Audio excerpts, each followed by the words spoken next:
meelo badan oo dunida ah waxaa halis sii kordhaysa ku haya isticmaalka daroogada, gaar ahaan daawooyin ay ku jiraan maadooyin daroogo ah. Daawooyinkaas waxaa ka mid ah kuwa xanuun baabi'iyeyaasha oo ay dhakhaatiirtu bukaanka u qoraan si ay uga nafisaan xanuunka ba'an ee ay dareemayaan. Dad badan oo ka mid ah kuwa daawo ahaanta loogu qoro iyo qaar badan oo aan daawo ahaan u qaadan oo si xun u isticmaala intuba waxay si dhib yar u qabatimi karaan daawooyinkaasi daroogada ka samaysan. Xirfadlayaasha caafimaadka iyo mas'uuliyiinta dawladda Soomaaliya waxay sheegeen inay jirto bulsho soo tiro badanaysa oo qabatimay daawooyinka xanuun baabi'iyeyaasha. Bukaanka la qabsada waa kuwa aan joojin ama iska tambadiyey ama sii isticmaala muddo ka badan waqtigii uu dhakhtarku ugu talagalay. Laakiin qaybta ugu badan ee bulshada qabatimaysa daawooyinkani waa kuwa aan bukaan ahayn balse ay u geysay hiwaayad,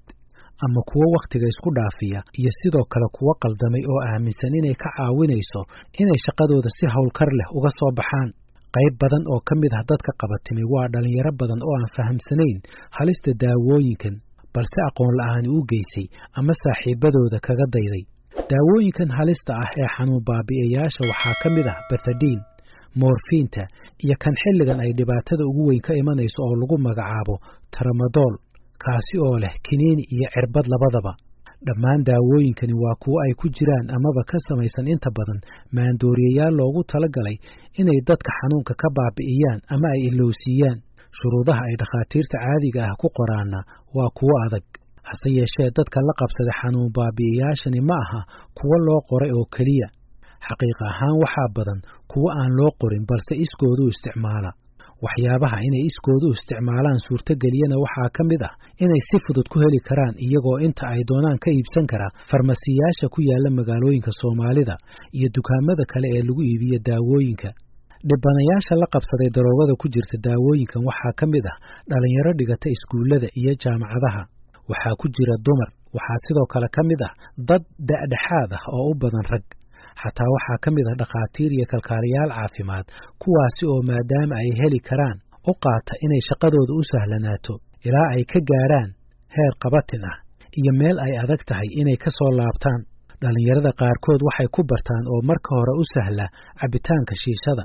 Dadka sidaasi ku bartay waxaa ku jirta gabar 19 jir ah oo xilligan la dhibaataysan qabatinka daawooyinkan. Hooyadeed oo magaceeda qarisay ayaa galka baarista uga warantay duruufaha nololeed ee gabadheeda. Muddo 4 sano ana gabar ayaa muqaadaraadkan maandooriyaha oo kaniiniga oo Tramadol la leeyahay igala ildaran. Okay, waxaad wax yar sheegtaa marka hore say u qabatintay daroogada. Horta waxaan waa wax qadar ah oo haddana shaydaan wado iskool ay ii dhiganaysay gabadhay ka baratay. Gabadhii baa waxay yiraahdeen xilliga break time-ka guriga aadaynaa xaafadalkana shiishad lagu cabaa. Gartay. Bahaashi shiishad bay ka bilaabatay waxayna ku dhamaatay kiniinigaas Tramadol la leeyahay ama cirbada oo maanta 48 saac hadday moodato isna caadi ahayn. Waa gartay. Marka shiishadii maxaa ugu xigay? shiishadii kaniiniga ugu xigay. Anigu kaniiniga shiishadii waxa balaayadu way kala daran yihiin kana ugu daran. Hadday 5 xabba ka cuntana waa daroogo, hadday 6 ka cunto iyo 7na waa qalalaysaa, hadday 8 ka cuntana way dhimanaysaa. Hadda halkay joogtaa? Magaalada Muqdisho waxaa ku jira meelo badan oo dhaqantoosina oo leeyahay dadka lagu dhaqantoosiyaa ilaaha wax toosiye. Marka meeshaan geeyay Dr. Abbas Dhaqane Xalane waxa uu ka mid yahay dhakhaatiirta wax ku bartay Soomaaliya. Waxa uu ka qalin jabiyay Jaamacadda Banaadir sanadkii 2014. Xilliganna waxa uu ka mid yahay dhakhaatiirta ku shaqaysta xirfadiisa. Sanadkii 2016 waxa isaga oo ku shaqaysanaya xirfadiisa dhakhtarnimo uu qabatimay daawooyinka xanuun baabi'iyeyaasha. Aniga waan xanuunsaday anigoo muddo 3 sano ku xiga u shaqaynayay isbitaalka Masaarida. Taakalka aan ku shaqaynayay wuxuu ahaa dhakhtar sharci ah oo loo yaqaan anesthesiologist ama anesthesia doctor. Waan xanuunsaday marka xanuunka koowaad oo sababta u ahaa wuxuu ahaa typhoid malaria positive noqday. Ana waxay caan ku tahay qofka inuu madax xanuun fara badan uu dareemo. Shaqana challenge yarag ila jiray si aan shaqadina uga soo baxo. xanuunkiina uu ii dhaafo nin dhakhtar ah marka ani macallin ii ahaa oo soofiya ayaa wuxuu yiri daawada la qaado shaqadaadana wado wax xanuuna ma dareemaysid marka aad fiicnaatana waad ka dhaafaysaa. Kabacdi maxaa kuu xigay markuu dhakhtarkaasi qaado ku yiri maxaa kuu xigay talaabadii ku xigtay maxay? horta 2 isbuuc muddahan qaadanayay markii 2 isbuuc muddaha aan qaatay daawada jirkii waa markii aan cudurka ka fiicnaaday waxaan arkay weli wixii marka daawada dhaafana waa xanuunsanaya markaan qaatana waa fiicnaanaya marka si aan barnaamijkaas aan iskaga gooyo waqti dheer ay igu qaadatay waqtiga ay igu qaadatay 2 sano ayay ahayd adigu daawada aad qaadanaysa ee saa kuu gashay magaceed waxaad ii sheegtaa qiyaasta dooska aad qaadanaysa marka hore aniga dhakhtarka wuxuu ii qoray doos ah in hal cirbad aan qaato subaxdii markaan shaqada soo galayo si active aan shaqada ugu noqdo asagana muxuu ahay anigana aan ku dareemo xanuun baabiye ahaan si aan u shaqeeyo xanuun aan u daynin ragga markaas gaalinta igala dhexeeyana aan shaqada aanan uga bixin oo aan mar walba aan dhabarka aan u shaqto mideeda kale daawada marka hore dooska ku bilaabanayo mikugu soconayso maalinta kuwada daawada la qaadan jirtay isbuuc 2 isbuuc kadib waxuu kugu taray 7 ay noqonay isbuuc saddexaad 4 ay noqonay isbuuc shanaad 10 xabay noqonay heer waxaa gaaray marka dambe haddii 20 dalax si jeeysa xataa ay waxba kaa tirin Dr. Cabaas Dhaqane Xalane waxa uu haatan si buuxda uga soo kabtay isticmaalka daawooyinkan xanuun baabi'iyaasha iyo daroogada ku jirtaba intii uusan ka soo laabanin haadaanta uu ka laalaaday waxa uu la kulmay dhibaatooyin culus oo halis geliyay naftiisa Dr. Cabaas Dhaqane Xalane waxa uu isku mudayay cirbada Bethadine waxa uu galka baarista uga sheekeeyay sida dhibta yar ee lagu galo iyo kadib sida ay u adkaato inuu qofku ka haro aniga qoysas lahaa wuxuu ahaa qoysaska aan lahaa waxay ahayn laba guriyaa lahaa labada guri jaaniskan u waayay xataa aan muxuu ahay aan ku dhaqdo waxaan jaaniska aan ku shaqayn lahaa sababtoo ah qof markuu qaado waa dhacaya yacni magaalada ma aadi kartid meesha aad ku qaadaysaa dhece ilaa iyo waxaa dhacsanaanaysaa 3 saacadood 4 saacadood ka uyartaa markaad soo kacdi hore inaad ka qaadataa u baahan tahay xididada jirkaaga dhan way baaba'ayaan waxay leedahay in xididada jirka ay disho oo jirka xididadiisa dhan ay aad usoo yaraadaan oo heer qofka haddii emergency ama dhibaato ay gaarto xididadiisa hal raadi haddii aan la helinin dhibaatooyinka ay gaarsiiyeen qofka waxaa kamid a raganimada qayb kamida ay baasanaysaa oo qofkii rabitaan dumar ma yeelanayo dhibaatooyinka ay leedahay waxaa kamid a qofka yani wuxuu yeelanaya wax daawo ah wax baahi ah oo dareemayo ma lahan marka uu isticmaalo waa sadad oo deyn ah ayuu dhargaya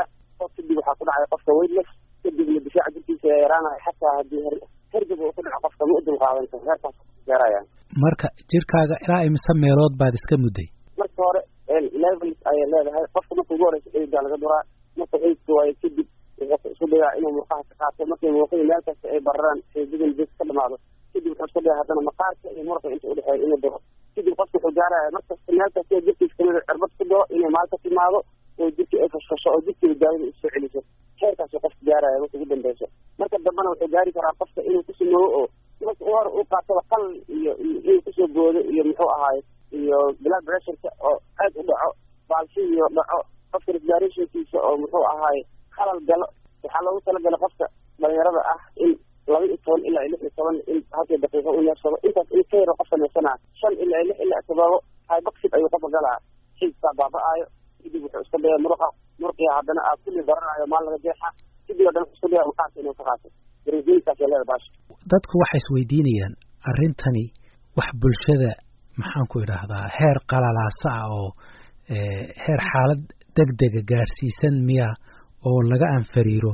mise waa qof unbay ku dhacaysaa bulshada intay la eg tahay dhibaatadani wax muuqda miya mise waa wax laga badbadinayo hadda barnaamij aad u muuqda waaye dadkii way kusoo bateen waxa sababayna waxaa waaye dadka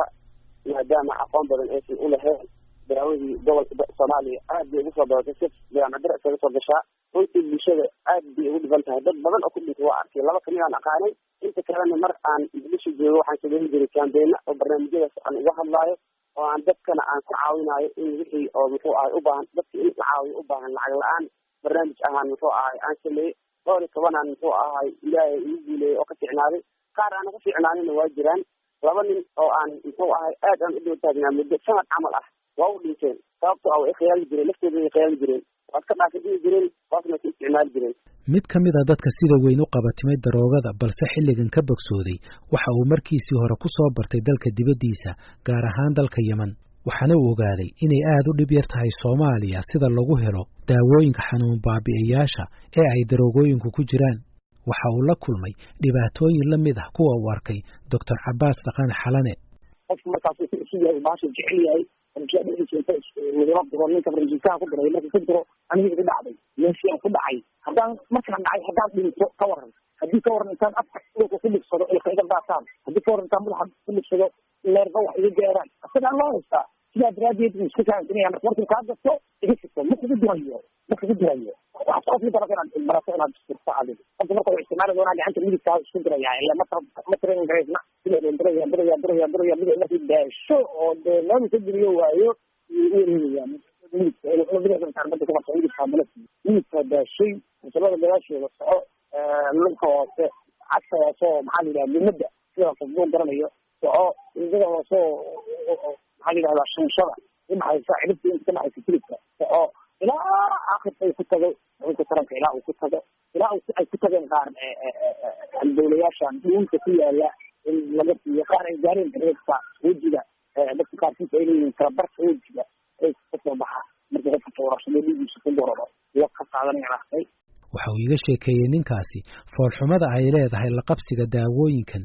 iyo inay qofka gayaysiiso inuu la yimaado dhaqan aan caadi ahayn oo meelka dhac weyn ku ah sharafta iyo maqaamkiisa waa kaa sodohdaa weydiisaa maalinka adiyeysa baasha oo dimashada aad ka weydiisaa dayn oo ilaahay kuma kamid war waxaan sheega ma garanayo aada weydiinayo iyo meeraysan gelayno ma jirto daroogo kale oo dhibaato ku haysa bulshada siiba dhalinyarada waxaa la iigu sheegay inay tahay taabuu oo ah tubaako badankeeda laga keeno dalka Hindiya inkastoo wadamada dariska la ah Soomaaliya laftooda ay ka soo galaan Cabdulqaadir Sheekh Xasan Ismaaciil waxa uu ka tirsan yahay urur lagu magacaabo Saxadhowr oo ka jira magaalada Muqdisho waxa uu in muddaha ka wacyigelinaya dhalinyarada isticmaalka tubaakada taabuuga inta badan magaalada waa lagu gadaa dukaamada sida caadiga ah waxaana ugu badan dhalinyarada isticmaasha kuwa waxbarashada ku jira oo iskuulada dhigta waxaa soo labeeya dhalinyarada sportiska iyo kuwa hadda dagaallada socda marka saddexaas baa u badan meesha ugu dambeyd aniga aan tahay aan xooga saarin waxaad waxbarashada ma qiimayso oo si gaara ma u egtay dhibaatada ka imanaysa maxay tahay isticmaalka tubaakada wax dhibaato may leedahay dhibaato badan ay leedahay qiimeyn badan iyo waxaan ku sameynay daraasad ku sameynay cudurro badan oo sababa oo habkan ugu weyn oo saameynta u badan keenin kara waxa waa cudurka la yiraahdo kansarka iyo qofka iyo nolosha ka dhacay marka taabuuga dadka waxay u gudbinaysaa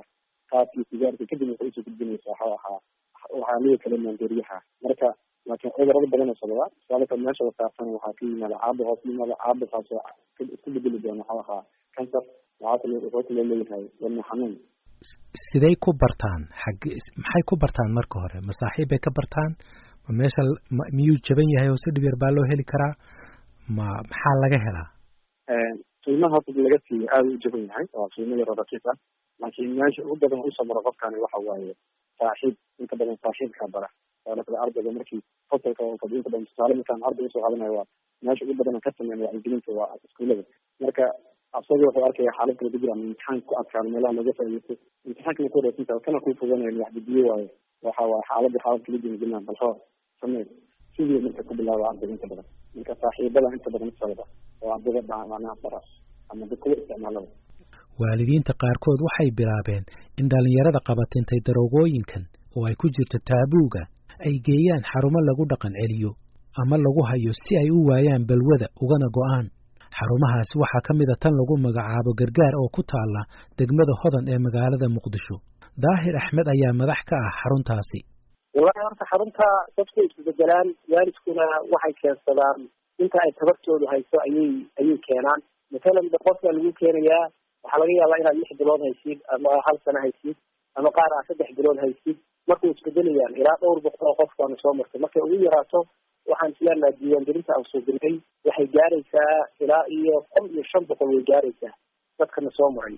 oo ilaa iyo 5 sano hadda aan shaqaynayay markaan ka hadalno xilligan aan wada hadlayno iyo xarunta dadka ku jira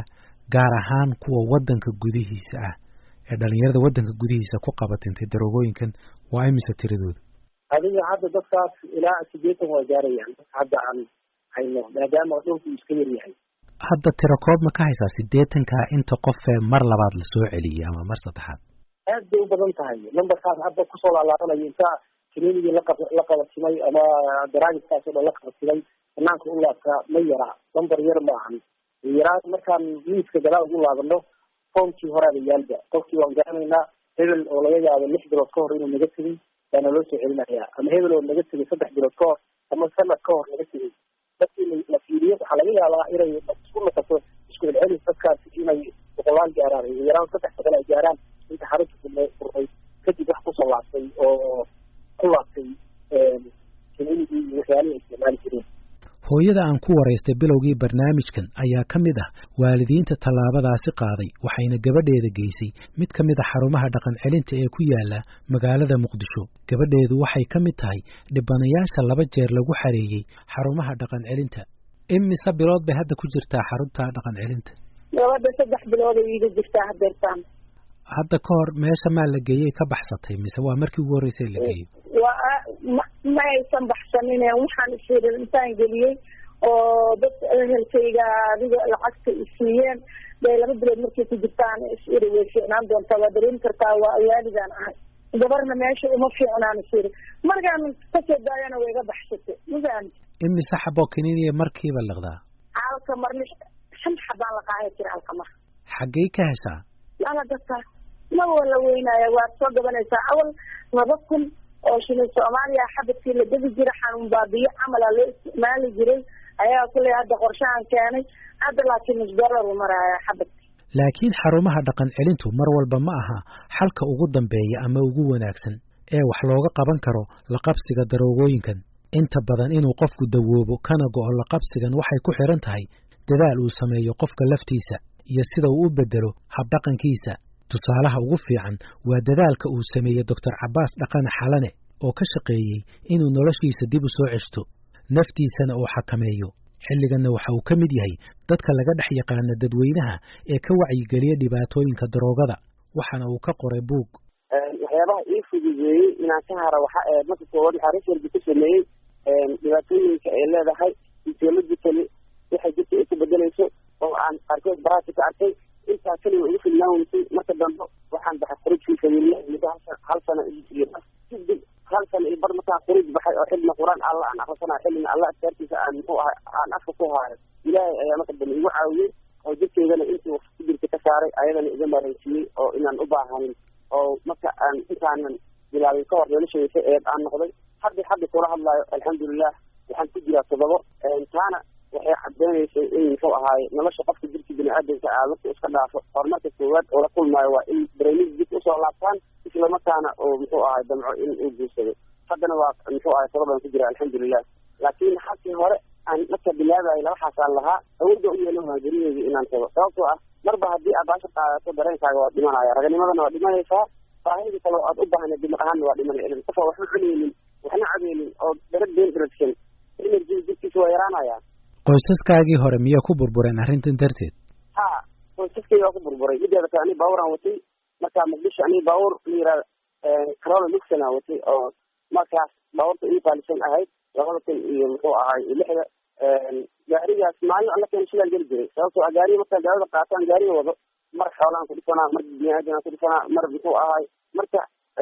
xaasaskana inaan haweysto iska dhaafay guryaheeda xataa ku dhumanaa sababtoo ah waxaa waxba ugu haayo gabadheena markaa cuntay waxay cabtay meel la seexday hooyada kuma weyn markaa marka sidaa darteed adiga marka haddaa baasha qaadatid uma baahnid xaas adiga dhan waa isdadoobaya qolaa isku soo xiraysaa inta aad isticmaalaysid banaanka inta la bisatid aad lagama yaabo sharaf daro qofka waxyaabaha ugu daran waxaa kamid a yacni dadka inay ku jeedaan ma ismoodid dadka dhan way ku arkayaan dadka dhan inaa adiga aysan ku dareemaynin aad moodaysaa laakiin qof kasta oo ku fiiriya calaamadaha loo garta waxaa waa dry nose afka inaa ku qalalaayo markaasaa ayaga dhan waxaa noqonaya qof muddo 2 bilood aanan biyo si fiican u cabin oo mar walba meel oo bahgooyo ka yimid oo safar ka yimid oo kale oo dhaqanay. la qabsiga daroogada siiba daawooyinka xanuun baabi'iyayaasha ee ka samaysan maadooyinka daroogada ah waa dhibaato gacan culus ku haysa wadamo badan oo dunida ah hase yeeshee wadamada aan lahayn sharciyada ama fulintoodu ay liidato ama si baahsan oo fudud looga heli karo daawooyinkan sida Soomaaliya oo kale waxay aad ugu sii nugul yihiin aafada daroogooyinkan. Soomaaliya waxay ka mid tahay wadamada uu xilligan qabatinka daroogadu farabaas ku hayo. Mas'uuliyiinta dawladda Soomaaliya waxay galka baarista u sheegeen inay ka warhayaan dhibaatada isa soo taraysa. wasiirka caafimaadka Foosiye Abikar Nuur waxay galka baarista uga warantay in dhibaatadan ka imanaysa daroogooyinkan la qabatimay ay dheeraad ku tahay in daawooyinka la soo gelinayo wadanka qaybo badan oo ka mid ah ay tayadoodu liidato. waxay kaloo wasiirku sheegtay in tubaakada taabuu ay dhibaato weyn ku hayso jiilka cusub. daawooyinka ibtilo weyna ka socota waxaa jira daawooyin badan oo ay qaataan dadka iyagoo aanan takhaatiir u qorin. waxaa hadda aada iyo aada magaalooyinka intooda badan sida magaaladan madaxda ahaan hadda joogna aada ugu badan